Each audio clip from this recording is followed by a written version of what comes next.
지금 다윗 왕이 피난 가는데 조금 멀찍이 떨어져서 다윗을 심하게 모독하고 저주하는 사람이 누구냐면 사울 왕가의 친족이다 그랬어요. 그러니까 사울 왕하고 가까운 친족이라는 거죠. 그런데 이름이 누구냐면 시므이예요. 근데 이 사람이 얼마만큼 대단한 사람이냐면 여러분 한번 보실래요? 사무엘하 19장 16절 17절 보겠습니다.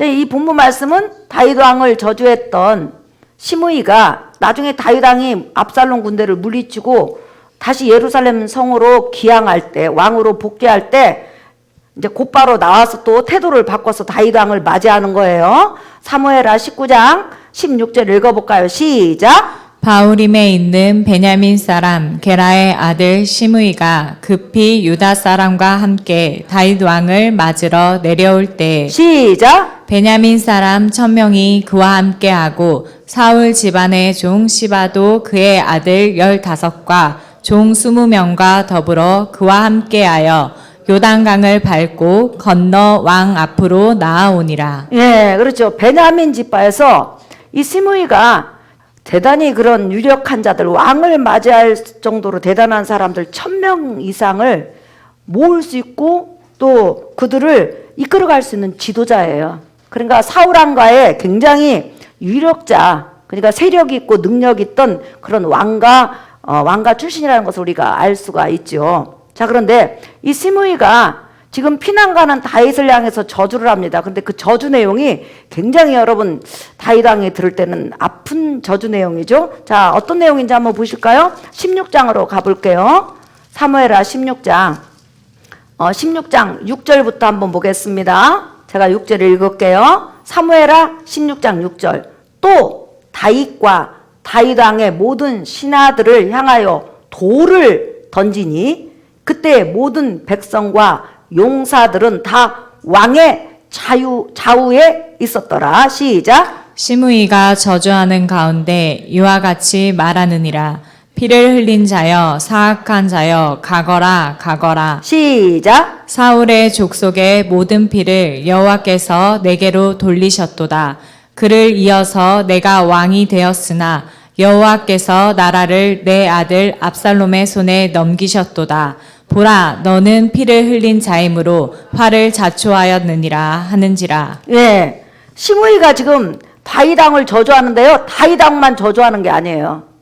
다윗 왕과 다윗 왕을 따르는 어마어마한 군대가 있잖아요. 그리고 다윗 왕을 끝까지 다윗 왕 편에 서서 피난 가는 백성들도 있잖아요. 그런데 그들을 향해서 뭘 던졌다고 그랬어요? 돌멩이를 던졌다고 그랬죠. 히브리 사상, 성경의 사상에서 사람을 향해서 돌을 던진다는 것은 죽인다는 의미예요. 너는 마땅히 죽을 자라 이런 뜻이에요. 예? 너는 마땅히 죽을 자야. 그러면서 온갖 입에서 나오는 저주를 했는데 왜 그렇게 다윗과 다윗을 따르는 사람들을 저주했느냐? 이 시므이의 이 저주 내용은 이거예요. 네가 사울 왕가를 멸망시켰다. 다윗 너만 아니었으면 지금 사울 왕가는 계속 번창했을 거라는 거예요. 그래서 자자손손 베냐민 지파 사울 왕 다음에 또 누구 해가지고 이렇게 쫙 갈 텐데 네가 갑자기 왜 사울 왕가에 끼어들어가지고 사울 왕가를 전부 다 멸망시켰느냐. 그러니까 사울 왕이 죽은 것도 네 탓이고 요나단이 죽은 것도 네 탓이고 그 다음에 사울 왕의 군대 장관 이스라엘의 군대 장관 아브넬이 죽은 것도 네 탓이고 그 다음에 사울 왕의 아들 이스보셋이 무비보셋 아니에요? 이스보셋이 죽은 것도 네 탓이고 그 다음에 많은 그런 군사들이 죽은 것도 다 네 탓이다. 그러니까 너는 너무나 많은 사람을 죽게 하고 사울 왕가를 무너뜨린 그런 악한 자 중에 악한 자요 사악한 자 중에 사악한 자다. 그러니까 너는 마땅히 돌로 쳐 죽임을 당해야 되지만 그런 너를 따라서 지금 피난 가고 그런 너를 지금 30년 가까이 왕으로 옹이한 여기 있는 모든 사람은 다 돌로 죽어야 된다. 그러니까 한마디로 다윗 너는 정말로 저주를 받아야 된다는 거예요. 왜? 사울 왕가를 무너뜨린 자라는 거예요.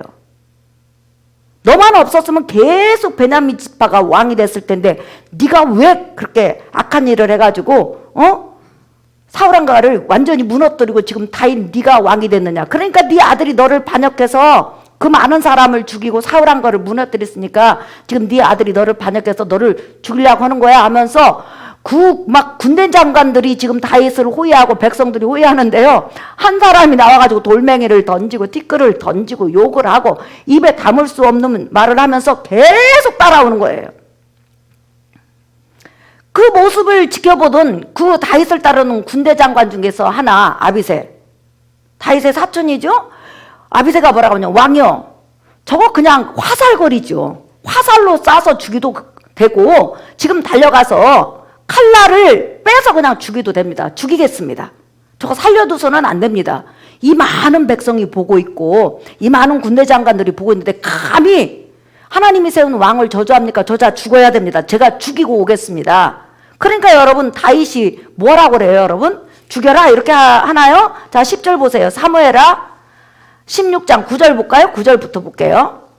9절 수루아의 아들 아비새가 왕께 여짜오되 이 죽은 개가 어찌 내 주 왕을 저주하리까? 청하건대 내가 건너가서 그의 머리를 베게 하소서 하니 시작. 왕이 이르되 수르야의 아들들아 내가 너희와 무슨 상관이 있느냐?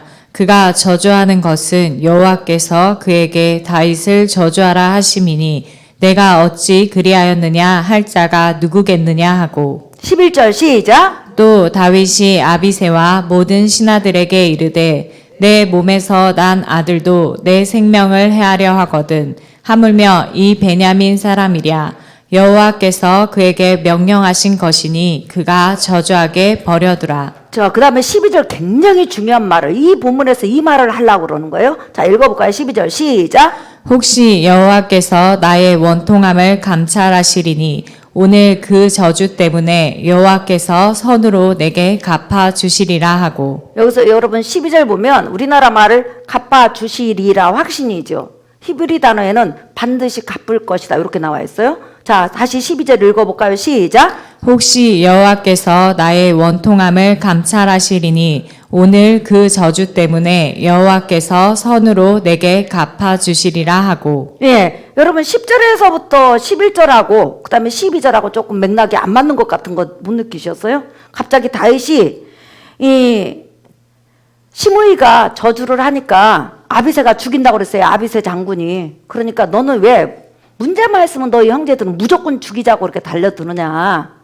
지금 저자를 죽일 때가 아니다. 그러면서 뭐라고 하냐면 저자가 저렇게 나를 저주하는 것은 하나님께서 저자 입을 통해서 나를 저주하라고 해서 저렇게 저주하는 거다. 이렇게 말을 해요. 내 아들도 나를 죽이려고 하는데 베냐민 사람이 자동적으로 저주하지 않겠느냐? 여기까지는 우리가 이해가 가요. 여러분도 이해가 가셨죠? 그러면서 딱 뭐라고 하냐면 12절 혹시 여호와께서 나의 원통함을 감찰하시리니. 원통함이 뭐예요? 시므이가 자기를 저주한 내용 때문에 하나님께서 정말 내가 원통해하는 것을 나중에 갚아주실 거라는 거예요. 아니 아까는 하나님께서 저주하도록 그렇게 하셨다고 하고 나중에는 뭐라고 하냐면 내가 그 저주 내용을 들은 즉 내 마음이 원통한데 누가 내 원통함을 풀어준다? 하나님이 풀어준다. 지금 그 내용이잖아요. 그죠?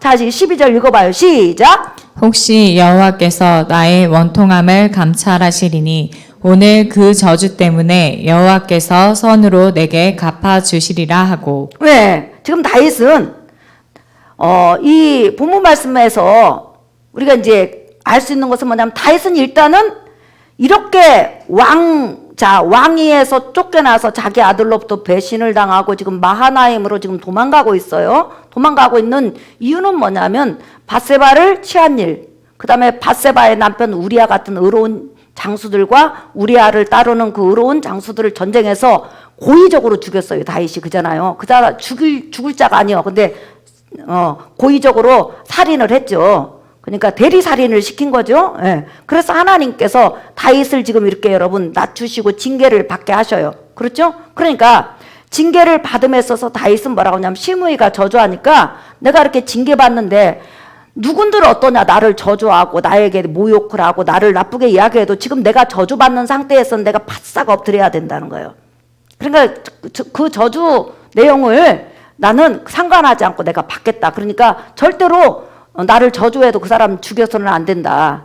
그런데 그런 데가 있어요. 그런데 시므이가 저렇게 저주하는 그 내용을 자세히 들어보면 하나님께서는 나를 반드시 복귀시킨다. 이렇게 나와 있어요, 지금. 그거 신기하죠? 그러면 시므이가 저주하는 내용 때문에 하나님께서 오히려 자기를 복귀시키고 자기 원통함을 갚아준다는 이유가 뭘까요? 아까 말한 것처럼 시므이가 저주한 내용이 뭐예요? 다윗 네가 사울왕과 무너뜨렸어. 사울왕도 죽게 했고 요나단도 죽게 했고 그 다음에 사울왕의 아들 이스보셋도 죽게 했고 그 다음에 사울왕의 군대장관 아브넬도 죽게 했고 사울왕가를 무너뜨렸어. 이렇게 지금 시므이가 그렇게 다윗과 다윗을 따르는 사람을 저주하잖아요. 그러면 이 저주 내용이 여러분 하나님 편에서 맞는 걸까요? 안 맞는 걸까요? 어때요? 다윗왕이 사울왕가를 무너뜨리고 사울왕을 죽게 했고 이스보셋을 죽게 했고 아브넬을 죽게 했나요, 여러분? 누가 죽였어요? 사울왕가를 무너뜨리고 다윗왕가를 세운 이가 다윗의 자기 힘이에요? 아니면 다른 존재가 그런 거예요? 하나님이 그런 거죠. 사울왕을 죽이는데 다윗은 관여하지 않았어요. 그 다음에 사울왕의 아들 이스보셋이 죽는데도 관여하지 않았어요. 아브넬이 죽는데도 관여하지 않았어요. 그러면 사울왕은 왜 전쟁에서 죽었을까? 그의 후손들은 왜 왕위를 못 이어갈까? 그 이유가 있죠, 여러분. 자, 여러분 한번 보실까요? 역대상 10장 13절에서 14절 다 찾으셨으면 아멘 하세요. 우리 한번 읽어볼까요? 시작! 사울이 죽은 것은 여호와께 범죄하였기 때문이라. 그가 여호와의 말씀을 지키지 아니하고 또 신접한 자에게 가르치기를 청하고 시작! 여호와께서 묻지 아니하였으므로 여호와께서 그를 죽이시고 그 나라를 이새의 아들 다윗에게 넘겨 주었더라. 다시 한번 읽겠어요. 역대상 10장 13절 시작! 사울이 죽은 것은 여호와께 범죄하였기 때문이라. 그가 여호와의 말씀을 지키지 아니하고 또 신접한 자에게 가르치기를 청하고. 14절 제가 읽을게요. 여호와께 묻지 아니하였으므로 여호와께서 그를 죽이시고 그 나라를 이새의 아들 다윗에게 넘겨 주셨더라. 여기서 13절 14절에 똑같이 반복되는 내용이 있어요. 사울왕을 죽인 이가 다윗이에요? 아니면 여호와예요? 여호와. 옳지. 다윗이 사울왕가를 무너뜨리고 사울왕가를 죽였어요? 아니면 하나님께서 사울왕을 죽이셨어요? 하나님. 옳지. 그 다음에 사울왕가를 무너뜨린 게 누구죠? 하나님. 그 다음에 다윗 왕가를 세우신 분이 누구죠? 하나님. 그렇죠. 하나님께서 맨 처음에 초대왕으로 사울을 왕으로 세우셨어요. 근데 사울이 처음에는 하나님의 말씀대로 하나님의 백성을 잘 이끌어 가다가 어느 정도 나라가 안정되고 정치가 안정되고 왕권이 안정되자마자 그는 하나님의 말씀을 전혀 안 들어요. 제사장도 마음에 안 들으면 다 죽여버려요. 뭐든지 자기 뜻대로 해요. 하나님의 말씀을 벗어났다는 거예요. 근데 세상 나라들은 여러분 왕이 어떻게 다스리든지 그 나라 법에 의해서 다스리면 되는 거예요. 아니 그 나라 법이 있다 할지라도 자기가 정권을 차지하면 자기가 법을 바꿔서라도 만들어도 힘없는 백성은 따라갈 수밖에 없는 거예요. 그런데 문제는 뭐냐? 지금 이스라엘은 하나님의 백성이에요. 하나님이 하나님을 섬기라고 하고 예수 그리스도를 기다리라고 만드신 바로 선민이에요. 믿으시면 아멘 합시다. 아멘. 그러니까 선민 이스라엘 백성은 하나님의 법에 의해서 이끌어가야 되는데 사울왕이 절대로 하나님의 법으로 이끌어가질 않아. 자기 맘대로 이끌어가. 그러니까 법에서 벗어났어. 그뿐만 아니라 이급한 일 당하고 전쟁을 딱 당하니까 점쟁이를 찾아가요. 그리고 점쟁이한테 물어봐. 내가 전쟁에서 죽겠느냐 살겠느냐. 어떻게 하면 내가 살 수 있겠느냐. 이렇게 점쟁이한테 자기 목숨과 자기 왕가의 목숨과 이스라엘 전 민족의 모든 목숨을 물어봐. 그러자 하나님께서는 너무 괘씸하니까 점쟁이 입을 통해서 점쟁이도 하나님이 주관하니까 점쟁이 입을 통해서 너 내일 전쟁이 일어나는데 너 죽을 거야. 너 블레셋한테 져서 너 죽어. 그러니까 사울왕이 그 말을 듣고 전쟁이 나가갖고 죽었어요. 죽었는데 전쟁에서 이기게 하는 것도 하나님이시고 지게 하는 것도 하나님이세요. 믿으시면 아멘. 아멘. 네. 그래서 하나님께서 사울왕을 죽이셨다는 거예요. 그리고 나서 죽이신 다음에 사울왕의 아들이 2년 정도 왕위를 이어갔어요. 직계 아들이에요. 이스보셋이. 무비보셋은 요나단의 아들이고 이스보셋은 사울왕의 아들이에요. 이스보셋이 2년 이끌어갔지만은 이끌어갈 능력이 안 돼. 다윗을 따르는 사람은 점점 많아지는데 사울왕의 아들 이스보셋은 점점 줄어들어. 그러니까 처음에 10,000명이 사울의 왕가를 여러분 그냥 막 이렇게 받들었다면 어느 순간에 다윗이 너무 정치를 잘하고 하나님 위주로 가니까 그래도 깨어있는 사람이 다윗에게 와가지고 더 이상 능력이 없는 거예요. 그러니까 군대 장관부터 시작하고 모든 사람이 다윗에게로 와고 기양하는 거예요. 그러면서 사울왕 다음에 하나님께서 이스보셋을 왕으로 세운 것이 아니라 다윗을 세웠다. 이렇게 이제 그들이 인정을 하게 되고 깨닫게 돼요. 원래 그렇게 하나님께서 사울왕에게 너 다음에 다윗이라고 그랬잖아요. 그렇게 됐으면 이제 하나님에 의해서 사울왕가가 멸망했어요. 더 이상 일어설 수가 없어. 그러면 다윗이 지금 이스라엘을 다스린 지 이 사건 배경에 보면 벌써 30년이요. 통일 이스라엘을 다스린 지만 27년이에요. 그러면 그 정도 됐으면 시므이는 여러분 다윗을 하나님이 세운 왕으로 인정을 해야 돼요? 안 해야 돼요? 인정해야 되죠, 당연히. 근데 죽었다 깨나도 인정 못해. 어떤 사람이 나는 너를 죽었다 깨나도 뭘로 인정하지 못해 해가지고 죽을 때까지 내가 저 눈에 흙이 들어와도 내가 네 꼴을 안 보리라 이렇게 해가지고 원한을 가지고 죽으면 하나님 얼마나 섭섭해 하겠어요. 우리가 인생을 살다 보면 정말 눈에 흙이 들어와도 안 보아야 될 그런 인간들이 있을 수가 있어요. 왜 없겠어요? 인간 살다 보면 너무너무 아프게 하잖아요. 하지만 시간이 지나서 어느 정도 하나님이 내 마음을 치료하시고 그래도 내가 죽기 전에 저 인간을 조금이라도 용서하고 죽는다고 하면 좋지 않을까 이런 마음이라도 우리가 가져야지. 안 돼! 하면서 더구나 뭐 인간적인 내 개인적인 관계는 괜찮아. 근데 이것은 지금 하나님이 세운 왕이에요. 다윗을 통해서 여러분 얼마나 이스라엘 민족이 하나님의 말씀으로 하나님의 은혜로 하나님의 축복으로 전 세계를 지금 여러분 우지자지하잖아요. 그리고 하나님이 세운 왕이라는 걸 다 드러냈잖아요, 지금. 그럼에도 불구하고 사울 왕가의 친척인 시므이는 다윗 왕을 30년 가까이 인정을 하지 않는 거예요. 죽어도 사울 왕가가 왕이 돼야 돼. 왜 그럴까요? 지가 한 자리 했잖아요. 왕이 되면 옛날엔 전부 다 친척들 한 자리씩 주잖아요. 예. 근데 다윗이 그 사람한테는 안 주지. 세력은 있어도 이렇게 못해 먹었는데 주겠어요. 나 같으면 안 줘. 예. 그러니까 지금 다윗이 그 사람이 막 자기를 모독할 때 그것을 딱 들어요. 들으면서 지금은 네가 모독해라. 내가 지금 하나님 앞에 징계받는 시간이고 낮춤을 받는 시간이니까 내가 절대 대응하지 않으리라. 그러나 지금 중요한 게 있어요. 백성들이 지금 다 있어. 군대 장관들이 있어.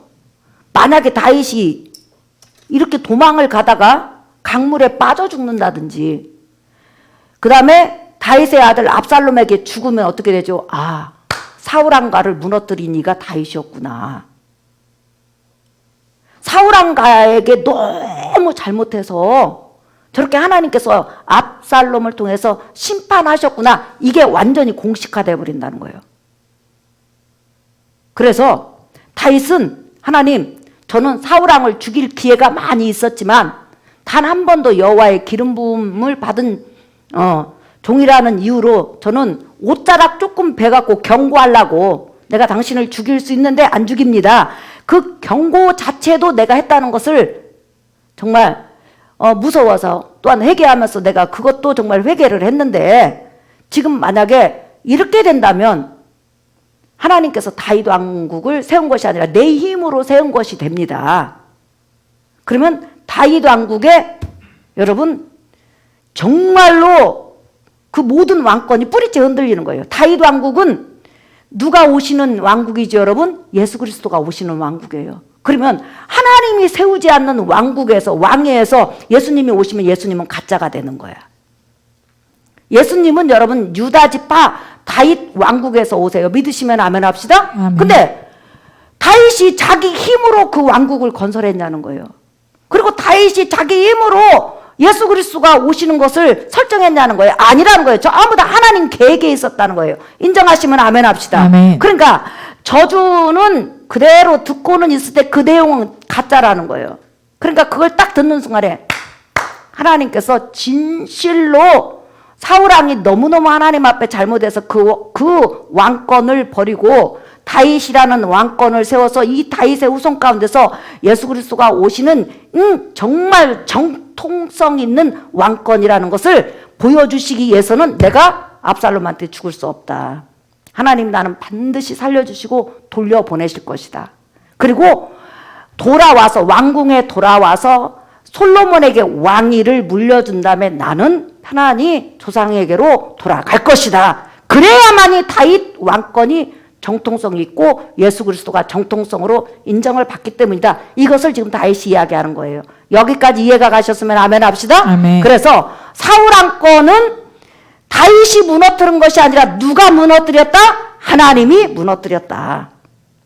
그래서 다윗은 그 저주 내용을 들으면서 한편으로는 저렇게 나를 모질게 저주를 해도 나는 살아나겠네? 왜? 저주 내용하고 자기하고는 전혀 상관이 없거든. 그래서 저주하지만 들으면서 대항은 안 해. 죽일 수는 있어요. 지금 당장이라도. 근데 전혀 무력으로 사용을 하지 않아요. 그 대신에 마음 한편에는 감사하고 기쁜 거예요. 왜? 하나님이 자기를 복귀시켜야만이 하나님이 다윗 왕권 세운 것이 드러나고 다윗 왕권 가운데서 누가 오시는 분? 예수 그리스도가 정식적인 그런 구원의 주로 완전히 인정받는 것이기 때문에 다윗은 그때 저주 내용을 들으면서 기뻐하고 오히려 마음에 자기가 살아난다는 것을 확신을 가진 거예요. 자, 여러분 다시 한번 보실래요? 이제 본문 우리가 한번 보겠어요, 여러분. 그 내용이에요. 여기 이해 가셨죠, 여러분? 자, 사무엘하 16장 12절 읽어볼까요? 시작. 혹시 여호와께서 나의 원통함을 감찰하시리니 오늘 그 저주 때문에 여호와께서 선으로 내게 갚아주시리라 하고. 네, 확신이죠. 그래서 이 본문에서 지금 우리에게 주시고자 하는 것은 사울 왕권은 다윗이 무너뜨린 것이 아니라 누가 무너뜨렸다? 하나님이 무너뜨렸다. 하나님이 버리셨다. 예. 그것을 지금 이제 우리에게 이 본문을 통해서 설명해 주시는 거죠. 그 다음 이제 두 번째는 다윗은 지금 하나님 앞에 징계를 받고 있어요. 자기 죄 때문에 징계를 받고 있을 때 징계받는 중에는 고개를 탁 숙였다는 거예요. 어깨를 탁 숙였다는 거예요. 나 죽었습니다 했다는 거예요. 그런데 우리 예수님도 징계를 받으셨죠, 여러분. 예수님도 큰 징계를 받으셨죠. 예수님은 자기 죄 때문에 징계를 받은 것이 아니라 누구 죄 때문에? 나와 여러분 죄 때문에. 그 징계를 받으셨을 때 예수님도 다윗처럼 입을 딱 다물고 그냥 조용히 가죠. 왜? 자기 죄 때문에 징계받고 정말 모독당하는 것은 아니지만은 일단은 온 인류의 죄짐을 지어서 징계받는 시간이기 때문에 그분은 그냥 입을 딱 닫아버린 거예요. 네. 한번 찾아보실래요, 여러분? 베드로전서 2장 22절에서부터 24절까지 한번 읽어볼까요? 시작! 그는 죄를 범하지 아니하시고 그 입에 거짓도 없으시며 욕을 당하시되 맞대어 욕하지 아니하시고 고난을 당하시되 위협하지 아니하시고 오직 공의로 심판하시는 이에게 부탁하시며 친히 나무에 달려 그 몸으로 우리 죄를 담당하셨으니 이는 우리로 죄에 대하여 죽고 의에 대하여 살게 하려 하심이라. 그가 채찍에 맞음으로 너희는 나음을 얻었나니. 시작! 너희가 전에는 양과 같이 길을 잃었더니 이제는 너희 영혼의 목자와 감독 되신 이에게 돌아왔느니라. 예, 그렇죠? 예수 그리스도는 하나님 앞에 낮춤을 받고 정말로 징계를 받으셨죠. 근데 자기 죄가 아니고 우리 죄 때문에 우리 죄를 위해서 징계를 받으시고 하나님 앞에 사람의 입술을 통해서 모독을 당할 때 그는 아무 말도 하지 않고 그 징계를 그대로 순순히 받으심으로 인해서 십자가에 죽으심으로 우리의 영혼을 하나님께로 돌아올 수 있는 그런 길을 주셨다. 지금 이렇게 이 예수 그리스도 징계도 우리는 지금 연관해서 볼 수가 있죠. 자, 오늘 설교 본문이에요, 여러분. 우리는 다윗처럼 우리가 징계를 받는다든지 고난을 받는다든지 어려움이 왔을 때 다윗처럼 우리 입이 딱 다물어지고 그냥 탁 이렇게 했으면 얼마나 좋겠어요. 근데 문제는 나나 여러분이나 몇 마디 들으면 괜찮아. 나는 정말 그를 사랑하고 선호로 대했는데 그가 나를 이용하고 막 악하게 대하잖아요. 그러면 아유 내가 부족해서 그래 이렇게 이해가 가다가도 막 열불이 막 나. 예. 그랬을 때 우리는 입이 잘 다물어지냐? 잘 안 다물어져요. 그게 바로 우리 인간의 연약함이요. 제가 볼 때는 다윗은 그래도 조금 우리보다는 성령이 더 충만했던 것 같아요. 우리는 성령이 덜 충만하지만 그래도 항상 제가 여러분에게 강조하는 것은 온전하게 모든 하나님의 징계를 받아주신 예수 그리스도로 나와 여러분은 산다. 부족해도 산다. 아멘. 연약해도 산다. 아멘. 정말로 나는 선호로 대했는데 누가 악으로 대했을 때 정말 우리는 막 화가 나고 열불이 나고 잠도 안 오고 밥도 안 먹죠. 예. 그렇지만 그런 연약한 나도 참지 못한 나도 주님은 불쌍히 여기신다.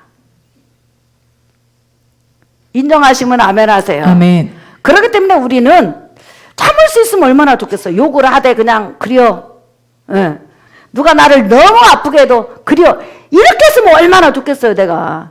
근데 우리는 그게 잘 안 된다는 거죠. 하지만 그럴 때마다 여러분과 제가 여러분의 머리를 탁 치면서 너는 바보야. 너는 차라리 죽는 게 나아. 그러면 여러분과 나는 평생 이렇게 머리에 남북 나가지고 혹이 이따만하게 날 거예요. 왜? 머리 칠 일이 한두 번이 아니요. 그런데 머리 칠 일이 한두 번이 아닌데 그런 나를 여전히 사랑하시고 실수한 나를 여전히 안으시고 함께 가시는 그 하나님을 사랑하시기를 예수의 이름으로 축복합니다. 아멘. 그리고 나는 선호로 대했는데 상대방이 악으로 대했을 때 하나님은 그 환경을 선호로 바꿔주실 것이다. 그리고 나는 전혀 그렇게 안 했는데 그가 막 일방적으로 오해를 하잖아요. 그러면 언젠가는 하나님께서 그것이 선호로 드러나게 하실 것이다. 믿으시면 아멘 합시다. 아멘. 어쨌든 간에 우리가 신앙생활 하면서 연약하고 부족해도 우리 주님은 늘 안고 가신다는 거. 그리고 정말 나는 선호로 대했는데 악으로 대할 때 우리 주님은 그것을 악으로 끝나지 않고 선한 결과를 주신다는 걸 여러분 믿으시기를 예수의 이름으로 축복합니다. 아멘. 우리 찬양하겠습니다. 우리 복음성가 44장.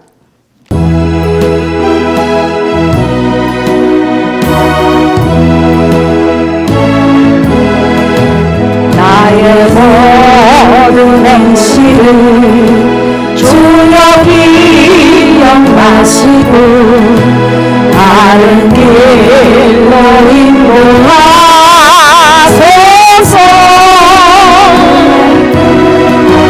기쁠 때나 슬플 때 나와 동행하시며 밤낮으로 인도하소서.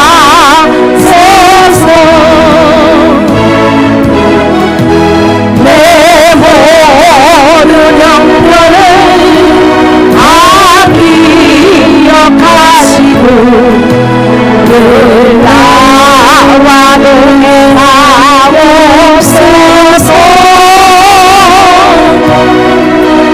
나의 생명주 앞에 남김없이 드리니 주여 나를 지켜주소서. 2절만 하겠습니다. 나의 모든 실수를 주여 용서하시고 바른 길로 인도하소서.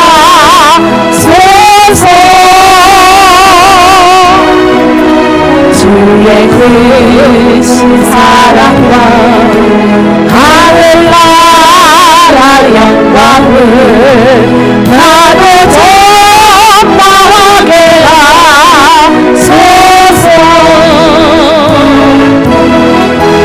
내 모든 형편을 다 기억하시고 늘 나와 동행하옵소서.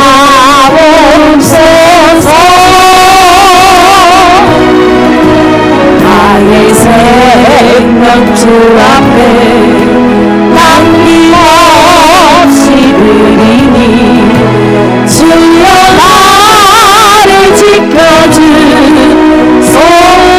여러분 말씀을 생각하면서 주여 두 번만 부르며 내 기도하겠습니다. 주여